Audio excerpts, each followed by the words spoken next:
ये commercial awards हैं, ये एंटरटेनमेंट बेस्ड होते हैं। तो पहले जब आप जाती थी आप जीतती नहीं थी?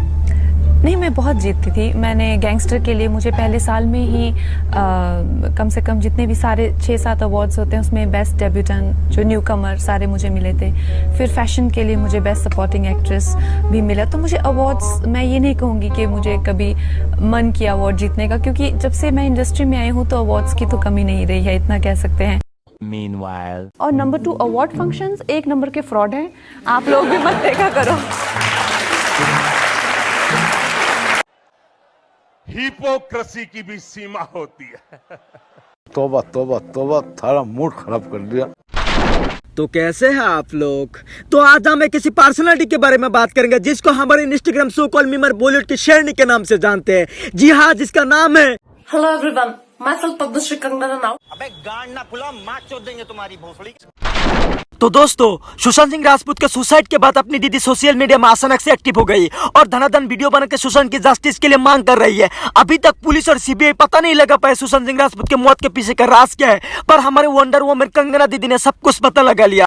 सुशांत सिंह राजपूत की हत्या के बाद कई चीजें बाहर निकल के आई हैं। कुछ मैंने इंटरव्यूज पढ़े हैं, कुछ डायरेक्टली भी बात की है। तो उनके पिताजी का कहना है कि वो फिल्म इंडस्ट्री में हो रही टेंशन के करके बहुत ज्यादा परेशान थे।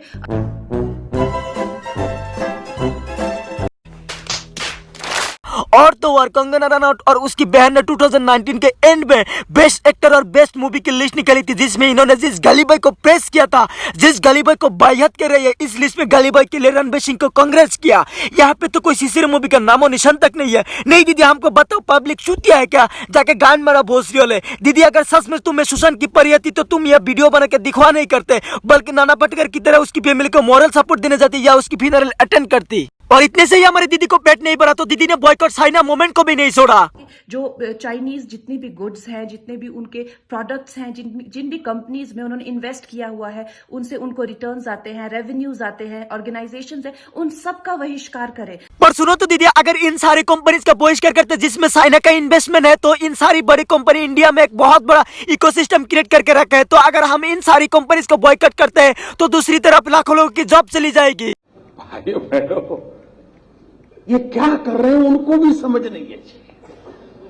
ये आए दूसरों को पढ़ाना, मैं 12 खड़ी पास दायरे में रहो और अपने उधर अमेरिकरण पे 4 लेन पे प्रचार करते रहो। रंडियों के ढाबे पे, गांड मराने के ढाबे पे। आप बात करते ऋतिक रोशन और कंगना की फेमस फाइट की। आपने देखा ही होगा, राधा शर्मा वाला इंटरव्यू कंगना बोला था उसका और ऋतिक रोशन का अफेयर चल रहा था। और इसका यह पॉइंट प्रूव करने के लिए उसकी बहन रंगली ने एक फोटो वायरल किया था, जिसमें उन्होंने बताया था कि यह फोटो उसकी और ऋतिक की प्राइवेट रोमांस की फोटो है। उसके 2 दिन बाद ऋतिक रोशन के एक्स वाइफ सुजन रोशन सामने आई और उसने एक बार ट्वीट किया जिसमें उन्होंने कंगना रनौत को एक्सपोज किया और ओरिजिनल फोटो डाली, जिसमें उन्होंने बताया दरअसल यह फोटो प्राइवेट रोमांस की नहीं बल्कि एक प्राइवेट पार्टी के, जिसमें सब लोग एक दूसरे के साथ हंसी मजाक कर रहे थे। अब उस राधा शर्मा वाला इंटरव्यू में कंगना रनौत ने एक और इल्जाम भी लगाया था। आपने ऋतिक रोशन पर ईमेल की बरसात कर दी, 1439 मेल भेज दिए। उसने वो मेल जो हैं, अब मैंने बताया आपको 2014 में हम लोगों का रिलेशनशिप बिल्कुल ख़त्म हो गया था। उसने वो मेल खुद को भेजे हैं मेरे अकाउंट से, ताकि वो दिखाने के लिए, हाँ मुझे तो तुम्हारी याद आ रही है, मैं तो मर गई। इस मैटर पे पुलिस इन्वेस्टिगेशन भी बिठाई गई थी, जिसमें पुलिस ने क्लियरली मेंशन किया उनको ऋतिक रोशन के ईमेल आईडी से कुछ नहीं मिला और सारे आरोप झूठा है। जिस आउटसाइडर के लिए कंगना रनौत आजकल बहुत आवाज उठा रहे हैं और नेपोटिज्म को कॉन्स्टेंटली ब्लेम कर रहे हैं, उसी कंगना रनौत ने एक टाइम पे सोनू सूद जो अपनी मैन अच्छे बुलेट में आया है, उसको दीदी का फिल्म मणिकर्णिका से निकलवा दिया आधी शूटिंग के बाद ही। और उसके बाद सोनू सूद ने इस प्रकार का स्टेटमेंट दिया था। और तो और कंगना दीदी ने मणिकर्णिका का पहला डायरेक्टर क्रिस को भी 60 to 80% शूटिंग डायरेक्ट करने के बाद ही निकलवा दिया था। जब तपस्वी पन्नू ने कंगना रनौत की फिल्म जजमेंट हैको को प्रेस किया तो कंगना रनौत की बहन रंगली ने कुछ इस प्रकार रेस्पॉन्स दिया। कुछ लोग कंगना को कॉपी करके ही अपनी दुकान चलाते हैं, मगर please note they never acknowledge and not even mention of her name in praising the trailer. जब दीदी को अपनी फिल्म हिट कराना होता है, उसके पास सिर्फ 2 ही एजेंडा होता है। पहले एजेंडा में वो मीडिया में रोती रहती है कि मैं बहुत छोटे से गाँव से आया हूँ, मैं बहुत स्ट्रगल किया, मैंने वो किया, ये किया, पर दीदी को आप अकेले नहीं हो, शाहरुख खान भी है, आयुष्मान खुराना, तापसी पन्नू, भूमि पांडेकर, नवाजुद्दीन सिद्दीकी, पंकज त्रिपाठी जैसे एक्टर भी है जिसने बहुत मेहनत की, अपने हार्ड वर्क के दम पे मुकाम पाया है।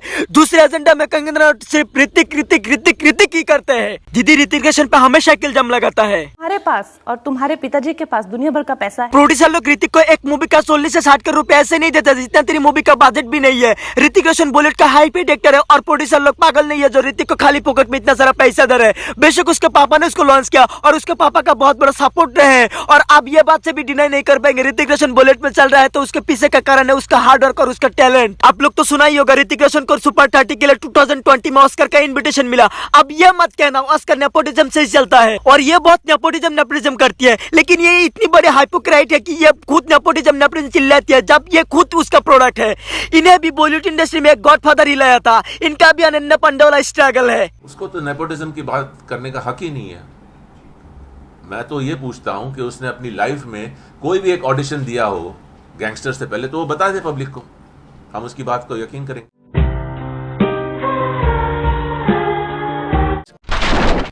और यही नहीं, ये तो अपनी गॉडफादर को भी नहीं छोड़ा, उन पर भी कंट्रोवर्सी बनाने के लिए उन पर रेप केस लगा दिया। इंडस्ट्री में आने के लिए इन्होंने अपने से 22 साल बड़ा आदित्य पंचोली का अप्रोच किया, पहले उनके साथ रिलेशनशिप मेंटेन किया और इनको जब बॉलीवुड में इंट्रोड्यूस करवा दिया और इनको मूवीज मिलने लगी तो इन्होंने उनको छोड़ दिया जबकि ये पहले शादी करने वाले थे। तो गाइस सिर्फ आप लोगों को कंगना की सच्चाई बताने के लिए ये वीडियो बनाया। एक इंसान फेमस होने के लिए कितना नीचे तक जा सकता है, ये औरत बिल्कुल घटिया है। ये अपनी काम करवाने के लिए किसी भी हद तक जा सकते हैं। मैं जाते जाते एक बात आप लोगों को बता देता हूँ, ये भाई साहब आजकल को कंगना दीदी को बहुत सपोर्ट कर रहे हैं। तो गाइस वीडियो को कैसा लगा, अगर वीडियो को पसंद आए तो लाइक करो, कमेंट करो, शेयर करो और चैनल को सब्सक्राइब भी कर दो।